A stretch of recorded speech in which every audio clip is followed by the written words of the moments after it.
যে তুমি তাগুতের কাছে ফয়সালা চাইবা, তাগুতের কাছে সিদ্ধান্ত জানতে চাইবা, তাগুতের বিচার মানবা, আবার নিজেকে ইমানদারও মনে করবা, এই দুটো কোশ্চেন কেন একত্রিত হতে পারে না? কোরআনে কারীমের বহু আয়াত একইভাবে আল্লাহ পাক রব্বুল আলামিন তাগুতের প্রতি ইমানদারদেরকে চূড়ান্তভাবে তাগুতকে বর্জন করতে বলা হয়েছে। সূরাতুল বাকারার মধ্যে আল্লাহ পাক রব্বুল আলামিন স্পষ্ট ভাষায় বলেছেন, আল্লাহ পাক রব্বুল আলামিন কোরআনে কারীমের বিভিন্ন জায়গায় তাগুত সম্পর্কে পরিষ্কার বার্তা দিয়েছেন। আল্লাহ বলেছেন, আল্লাযীনা আমানু ইউকাতিলুনা ফী সাবিলিল্লাহ ওয়াল্লাযীনা কাফারু ইউকাতিলুনা ফী সাবিলিত তাগুত। আল্লাহ বলেন, যারা ঈমানদার তারাও লড়াই করে, যারা বেঈমান তারাও লড়াই করে। ঈমানদাররা লড়াই করে আল্লাহর পথে, বেঈমানরা লড়াই করে তাগুতের পথে। সুতরাং আল্লাহর পথ হলো ভিন্ন, তাগুতের পথ হলো ভিন্ন।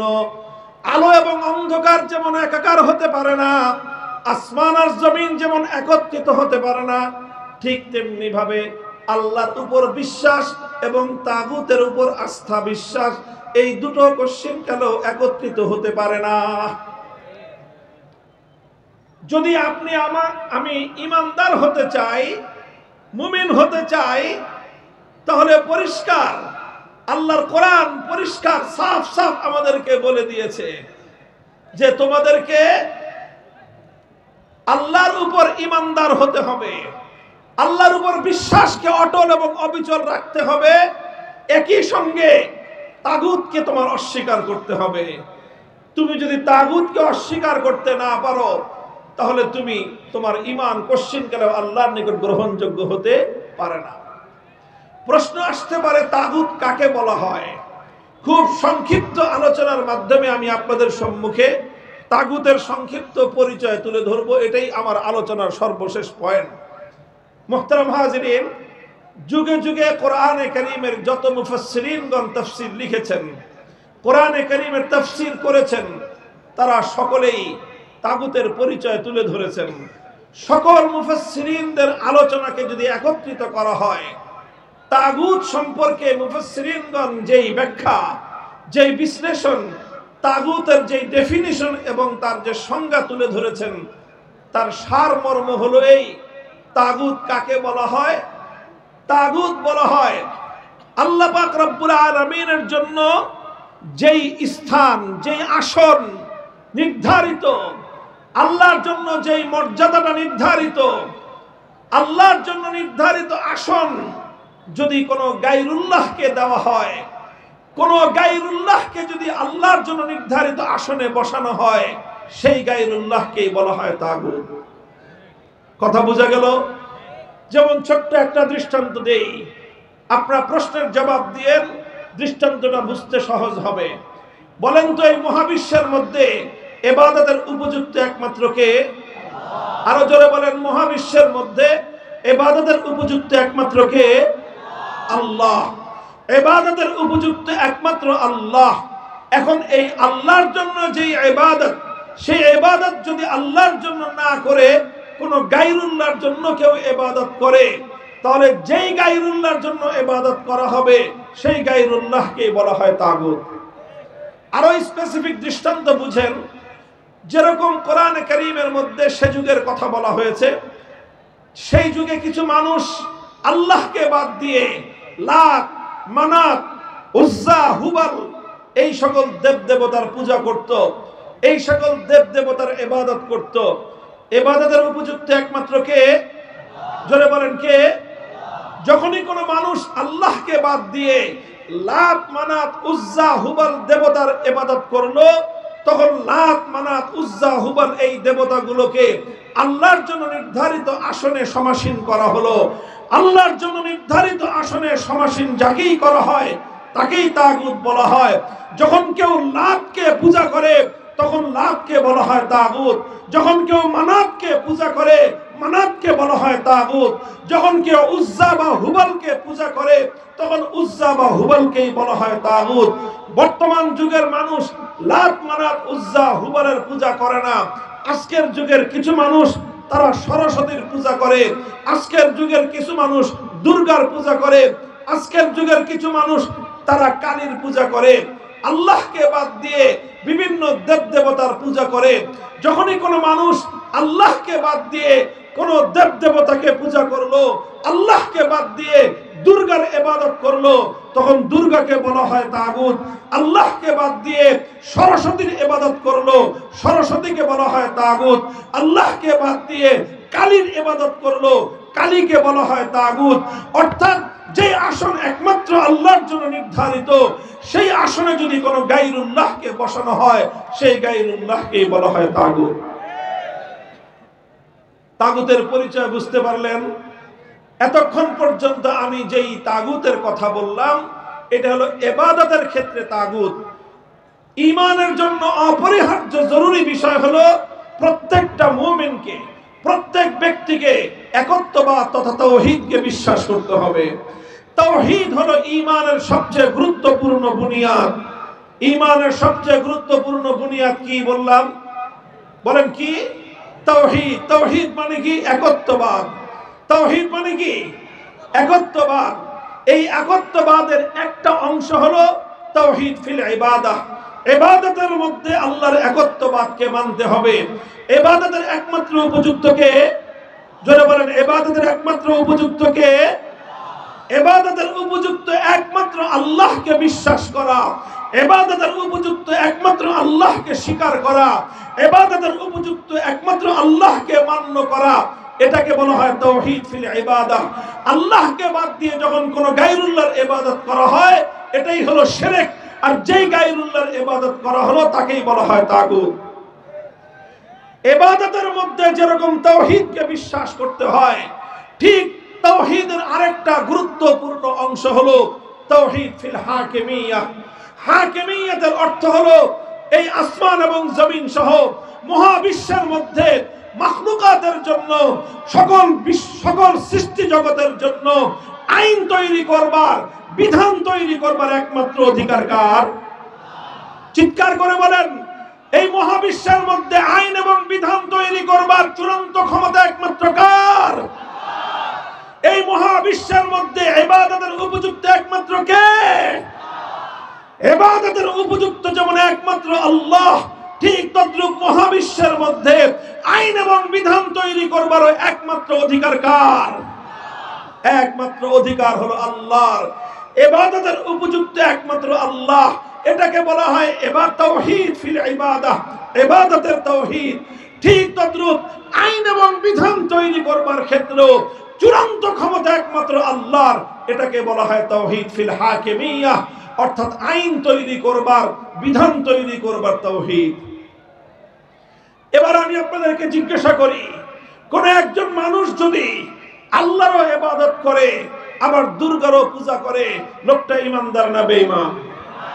একজন মানুষ 24 ঘন্টার মধ্যে 23 ঘন্টা 55 মিনিট আল্লাহর ইবাদত করলো, শুধুমাত্র 5 মিনিটের জন্য কোন গায়রুল্লাহর ইবাদত করলো, কোন দেবতার পূজা করলো, আপনারা বলেন দেখি লোকটা ঈমানদার না বেঈমান? কারণ কি?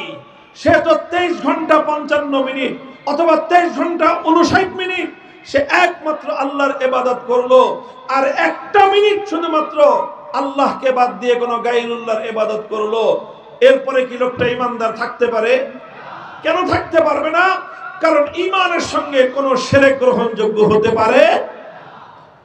মুহতারাম হাজিরিন, কথাটা এই জায়গায় একটু লক্ষ্য করে বুঝুন, একটু মনোযোগ দিয়ে বোঝার চেষ্টা করুন। বড় এক ভয়াবহ বিপদের মধ্যে মুসলিম উম্মাহকে নিমজ্জিত করে দেয়া হয়েছে। ইসলামী রাজনীতি নিয়ে কোনো কথা বলি, রাজনৈতিক বিষয় নিয়ে এজন্যই কথা বলি কারণ রাজনৈতিক কুফরি মতবাদের মাধ্যমে লক্ষ কোটি মুসলমানদের ঈমানকে যেভাবে হরণ করা হচ্ছে, অন্য কোন কার্যকলাপের মাধ্যমে এই পরিমাণ মুসলমানের ঈমান হরণ হয় না। বন্ধুগণ, আমার বাংলাদেশের কোন একজন মুসলমান এক মিনিটের জন্য, এক মুহূর্তের জন্য কোন একটা দেবতার পূজা করবে, কোন মুসলমান সেটা দেখে বরদাস্ত করতে পারে না।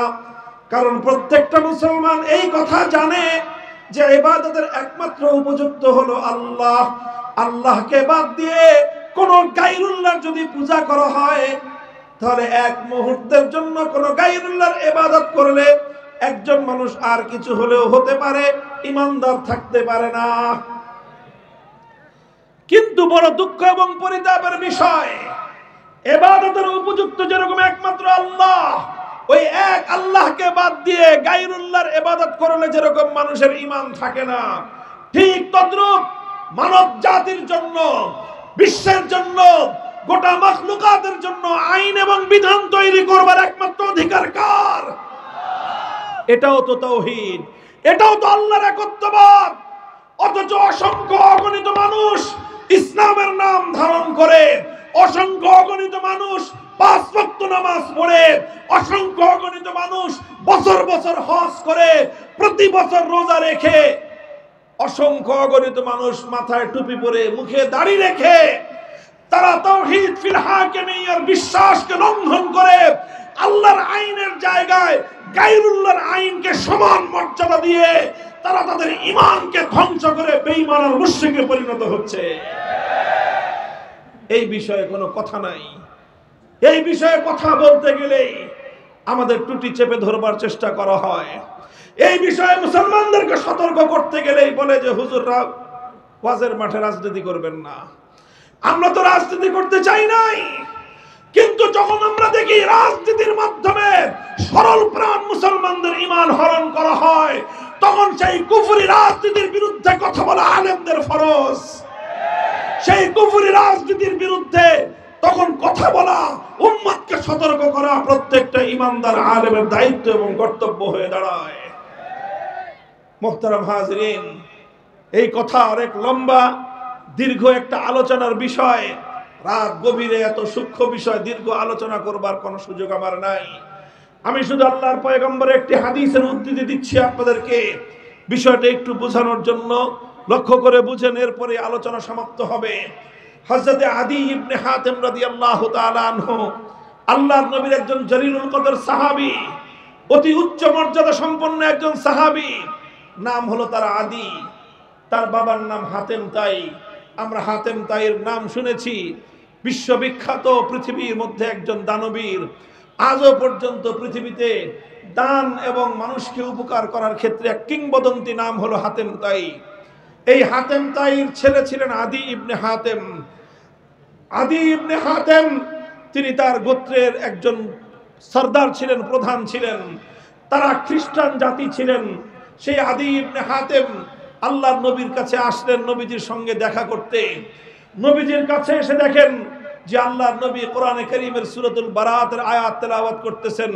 ইত্তাখাযু আহবারাহুম ওয়া রুহবানাহুম আরবাবাম মিন দুনিল্লাহ। ইত্তাখাযু আহবারাহুম ওয়া রুহবানাহুম আরবাবাম মিন দুনিল্লাহ। আল্লাহ পাক রব্বুল আলামিন কোরআনে কারীমের মধ্যে খ্রিস্টানদের সম্পর্কে একটা অভিযোগ করেছেন। অভিযোগটা হলো, খ্রিস্টানরা তাদের মধ্যকার 2 শ্রেণীর মানুষ। এক হলো আহবার, অর্থাৎ তাদের মধ্যে যারা জ্ঞানী সম্প্রদায়, আরেক হলো তাদের রুহবান, তাদের মধ্যে যারা পাদ্রী সম্প্রদায়। তাদের জ্ঞানী এবং তাদের পাদ্রী, এই 2 শ্রেণীর মানুষকে তারা রব বলে গ্রহণ করে নিয়েছে, আল্লাহকে বাদ দিয়ে। এটা হলো খ্রিস্টানদের ধর্মবিশ্বাস। যখন আল্লাহর নবী কোরআনের আয়াত শুনলেন, এই আয়াত তেলাওয়াত করলেন, আদী ইবনে হাতেম আল্লাহর নবীর কাছে প্রশ্ন করলেন, যে ইয়া রাসূলুল্লাহ, আপনার কোরআনের মধ্যে, আপনাদের ধর্মগ্রন্থে আমাদের খ্রিস্টানদের সম্পর্কে যে অভিযোগটা করা হয়েছে, সেই অভিযোগটা তো অবাস্তব। আল্লাহর নবী বললেন, কিভাবে অবাস্তব? বললেন, আমরা তো কোনোদিন কোনো খ্রিস্টান, আমাদের কোনো জ্ঞানীকে আমরা রব বলি নাই। আমরা তো কোনোদিন আমাদের কোনো জ্ঞানী ব্যক্তির পূজা বা ইবাদত করি না। আমরা তো কোনোদিন আমাদের মধ্যকার কোনো পাদ্রীর পূজা করি না। আমরা তো কোনোদিন আমাদের কোনো পাদ্রীকে আমাদের রব বলে আমরা ঘোষণা করি নাই। তাহলে আপনি কেন বলছেন যে খ্রিস্টানরা তাদের পাদ্রী এবং তাদের জ্ঞানীদেরকে রব বলে গ্রহণ করে নিয়েছে। এই কথাটা তো খ্রিস্টানদের সম্পর্কে ঠিক নয়। আল্লাহর নবী তখন আদি ইবনে হাতেমকে পাল্টা প্রশ্ন করলেন, হে আদি তুমি জবাব দাও, হে আদি তুমি জবাব দাও যে তোমরা আলাস্তুম হারামতুম মা হারামুহু ওয়া আহলালতুম মা আহাল্লুহু, তুমি আমাকে একটা জবাব দাও, তোমাদের খ্রিস্টানদের মধ্যে এমন কোন রীতি আছে কিনা